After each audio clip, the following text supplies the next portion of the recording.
Kaitor kaham bini khairokma hamjakma pai phiya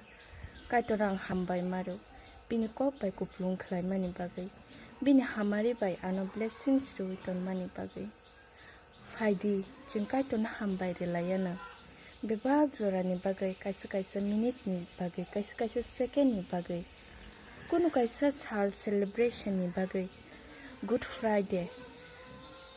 Christmas ashalo simida jeng kaitor na moito khlailai ashalo simida jeng kaitor na love lainai ashalo simida jeng kaitor na hambai relainai jeng bebak jorawono kaitor no kotor swnamthai bebak jorawono jeng bono moito khlaithai bebak jorawono jeng bono hambai relayano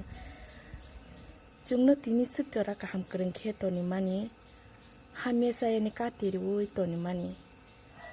thanglai su khlaithani kaham kwrwng khe thangui kaham kwrwng khe nogo kifilui phairimani bagui amani bagui jeng kaitor na hambai relayano jisuni bisingtui jeng kaham wngkha jeng amano poklai thaikwrui jisuni bahan swkakjakma bai bini thui kochokma bai jeng kwthar wngkha jeng amano sal brum brum moito khlaithai faidi jeng kaitor no jeng subra Jesu Kristo no sal brum brum hambai relayano phwrwngmung 10 ni 12 o tongo Naislerma khe tei bwse jolimungno tuo hamjakma khe hamyarokno kobolo faidi jeng khoroksa tei khoroksa hamjaklayano kaitoro tongmani mari no phunuklayano khoroksa tei khoroksa no kha bacha relayano